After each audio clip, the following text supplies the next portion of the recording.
ಸಮಸ್ತ ಯೂಟ್ಯೂಬ್ ಬಾಂಧವರಿಗೆ ನನ್ನ ನಮಸ್ಕಾರಗಳು.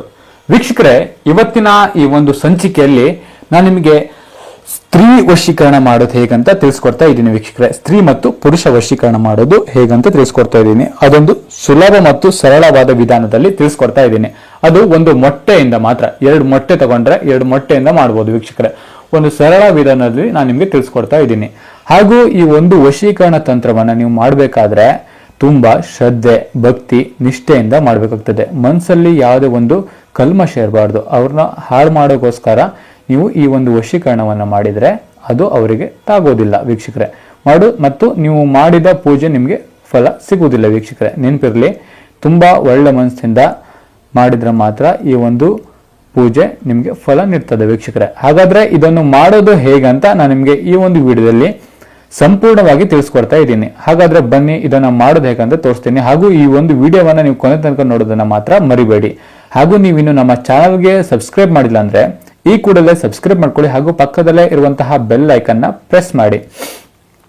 ವೀಕ್ಷಕರೇ, ಹಾಗಾದ್ರೆ ಈ ಒಂದು ಕಾರ್ಯ ಮತ್ತು ಈ ಒಂದು ತಂತ್ರವನ್ನ ಮಾಡಬೇಕಾದ್ರೆ ಬೇಕಾಗುವಂತಹ ಒಂದು ವಸ್ತುಗಳು ಯಾವುದು ಎಂದರೆ 2 ವಿಶೇಷವಾದಂತಹ 2 ಮೊಟ್ಟೆಯನ್ನು ತಗೊಳ್ಬೇಕಾಗುತ್ತದೆ. ವೀಕ್ಷಕರೇ, ಗೊತ್ತಲ್ಲ ವೀಕ್ಷಕರ, ಮೊಟ್ಟೆಗಿರುವಂತಹ ಶಕ್ತಿ ಯಾವುದರಲ್ಲಿ ಇರುವುದಿಲ್ಲ. ವೀಕ್ಷಕರೇ,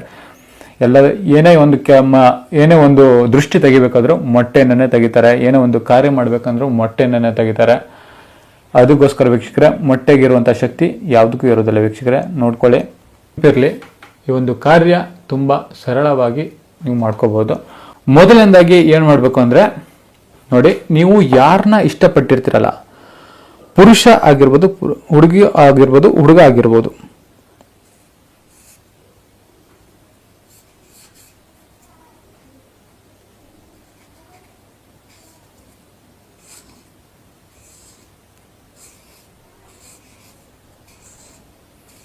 ಇಲ್ಲೊಂದು ಹುಡುಗಿಯ ಚಿತ್ರವನ್ನು ಬಿಡಿಸಿ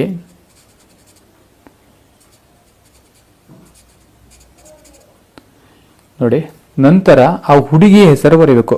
ನಾನು ಉದಾಹರಣೆಗೆ ಒಂದು ಪಲ್ಲವಿ ಅಂತ ಹೆಸರು ತಗೋತೀನಿ. ಪಲ್ಲವಿ ಅಂತ ಹೆಸರು ತಗೋತೀನಿ.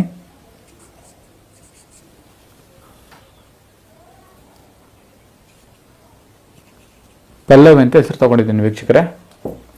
ಹಾಗೂ ಇಲ್ಲಿ ಒಂದು ಹುಡುಗನ ಹೆಸರು ಇಲ್ಲಿ ಒಂದು ಹುಡುಗನ ಚಿತ್ರ ಬಿಡಿಸ್ತಾ ಇದ್ದೇನೆ. ಹಾಗೂ ಇಲ್ಲಿ ಒಂದು ಹುಡುಗನ ಚಿತ್ರವನ್ನು ಬಿಡಿಸ್ತಾ ಇದ್ದೀನಿ.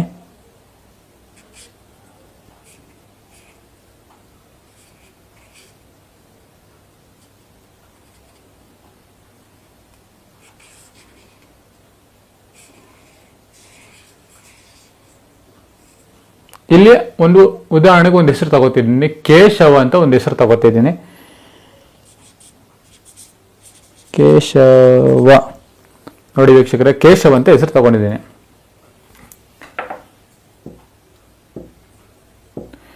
ನಂತರ ಅರಿಶಿಣ ದಾರವನ್ನು ತಗೋಬೇಕು ವೀಕ್ಷಕರ. ಅರಿಶಿಣ ದಾರವನ್ನು ತೆಗೆದುಕೊಂಡು ಮೇನ್ ಆಗಿ ಏನ್ ಮಾಡ್ಬೇಕಂದ್ರೆ, ನೀವು ಈ ಅರಿಶಿಣ ದಾರ ಸ್ತ್ರೀಯ ವಶೀಕರಣ ಮಾಡ್ಕೊಳ್ಳೋದ್ರ ಮಾತ್ರ ನೀವು ಈ ಅರಿಶಿಣ ದಾರವನ್ನ ನೀವು ಉಪಯೋಗಿಸ್ಕೊಳ್ಬೇಕು. ಇಲ್ಲಾದ್ರೆ ಈ ಅರಿಶಿಣ ದಾರ ಉಪಯೋಗಕ್ಕೆ ಬರಲ್ಲ ವೀಕ್ಷಕರೇ.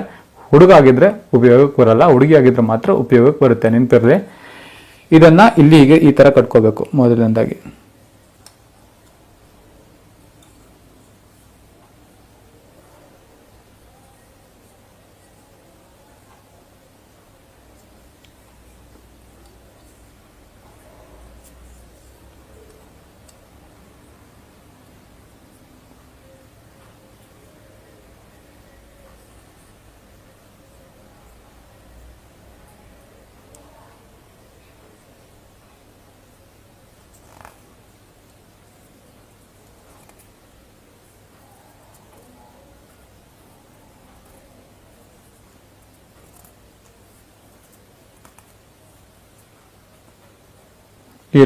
ಈ ರೀತಿಯಾಗಿ ಕಟ್ಕೋಬೇಕು. ಕಟ್ಟಿದ ನಂತರ ಏನ್ ಮಾಡ್ಬೇಕು ಅಂದ್ರೆ, ಒಂದು ವೀಳ್ಯದ ಎಲೆಯಿಂದ ಇದ್ರ ಮೇಲೆ ಇಡಬೇಕಾಗುತ್ತೆ. ವೀಕ್ಷಕರೇ, ವೀಳ್ಯದ ಎಲೆ ಆದ್ರೂ ನಡೆಯುತ್ತೆ, ಬಾಳೆ ಎಲೆ ಆದ್ರೂ ನಡೆಯುತ್ತೆ. ವೀಳ್ಯದ ಎಲೆ ಆದ್ರೂ ನಡೆಯುತ್ತೆ, ಬಾಳೆ ಎಲೆ ಆದ್ರೂ ನಡೆಯುತ್ತೆ. ನೆನಪಿರ್ಲಿ. ಆ ನಂತರ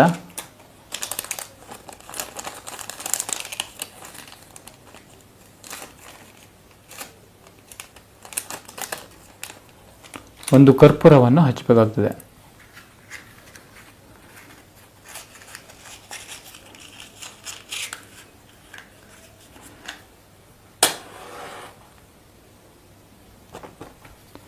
ಈ ಒಂದು ಕರ್ಪೂರ ಹಚ್ಚಿದ ನಂತರ ನೀವು ಮಾಡಬೇಕಾದಂತಹ ಒಂದು ವಿಧಾನಗಳು ಏನಂದ್ರೆ, ಈ ಒಂದು ಮಂತ್ರ ಹೇಳ್ಕೊಡ್ತೀನಿ ವೀಕ್ಷಕರೇ. ಈ ಒಂದು ಮಂತ್ರವನ್ನ ನೀವು ಎಷ್ಟು ಬಾರಿ ಹೇಳ್ಬೇಕಂದ್ರೆ 151 ಬಾರಿ ಹೇಳ್ಬೇಕಾಗ್ತದೆ ವೀಕ್ಷಕರೇ. ಎಷ್ಟು? 151 ಬಾರಿ ಹೇಳ್ಬೇಕಾಗ್ತದೆ.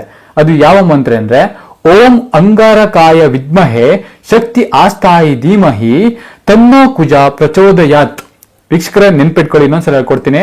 ಓಂ ಅಂಗಾರಕಾಯ ವಿದ್ಮಹೆ ಶಕ್ತಿ ಆಸ್ಥಾಯಿ ಧೀಮಹಿ ತನ್ನೋ ಕುಜ ಪ್ರಚೋದಯಾತ್. ಈ ಒಂದು ಮಂತ್ರವನ್ನ ನೀವು ಹೇಳ್ಬೇಕಾಗ್ತದೆ ವೀಕ್ಷಕರೇ. ಎಷ್ಟು ಬಾರಿ ಹೇಳ್ಬೇಕಾಗ್ತದೆ ಅಂದ್ರೆ, ನೀವು 151 ಬಾರಿ ಹೇಳ್ಬೇಕಾಗ್ತದೆ ವೀಕ್ಷಕರೇ.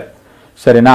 ಹೇಳಿದ ನಂತರ ಈ ಮಂತ್ರವನ್ನ ನೀವು 151 ಬಾರಿ ಹೇಳಿದ ನಂತರ ಈ ದೀಪ ಇದೆಯಲ್ಲ, ಈ ಕರ್ಪೂರ ಇದೆಯಲ್ಲ, ಆರೋಗುತ್ತೆ ಬಿಡಿ, ಆರೋಗುತ್ತೆ. ಆದರೆ ನೀವು ಈ ಒಂದು ಕುಂಕುಮದಿಂದ ಈ ರೀತಿ ಪ್ರವಚನ ಮಾಡಬೇಕಾಗ್ತದೆ.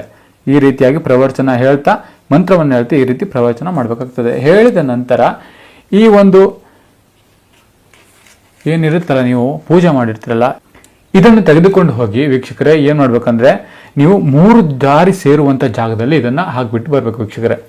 ಯಾವ ನಾಯಿ ಕೈಗೂ ಇದು ಸಿಗಬಾರ್ದು, ಅಂದ್ರೆ ಶ್ವಾನ ಕೈಗೆ ಇದು ಸಿಗಬಾರ್ದು ವೀಕ್ಷಕರೇ. ಅಂದ್ರೆ ಕಾಣದಂತೆ, ಯಾರಿಗೂ ಕಾಣದಂತೆ 3 ದಾರಿ ಸೇರುವಂತ ಜಾಗದಲ್ಲಿ ಇದನ್ನ ಹಾಕ್ಬಿಟ್ಟು ಬರ್ಬೇಕಾಗುತ್ತೆ ವೀಕ್ಷಕರೇ. ಬಂದು 1-2 ದಿನದಲ್ಲಿ ಅವರು ನಿಮ್ಮ ವಶ ಆಗ್ತಾರೆ. ಯಾರು ನಿಮ್ಮ ಪ್ರೀತಿಯಲ್ಲಿ ನಂಬಿ ಮೋಸ ಮಾಡಿರ್ತಾರೋ ಅವರು ನಿಮ್ಮ ವಶ ಆಗ್ತಾರೆ.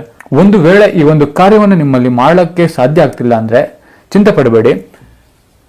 ಸ್ಕ್ರೀನ್ ಮೇಲೆ ನಮ್ಮ ನಂಬರ್ ಬರ್ತಿದೆ, ಯಾವ ಬೇಕಾದ್ರೂ ಕರೆ ಮಾಡ್ಬೋದು. ನಿಮ್ಮ ಯಾವುದೋ ಒಂದು ಗುಪ್ತ ಕಠಿಣ ಸಮಸ್ಯೆಗಳಿದ್ರು ಶಾಶ್ವತ ಪರಿಹಾರ ನಾವು ಮಾಡಿಕೊಡ್ತೀವಿ. ಎಲ್ಲರಿಗೂ ನಮಸ್ಕಾರ.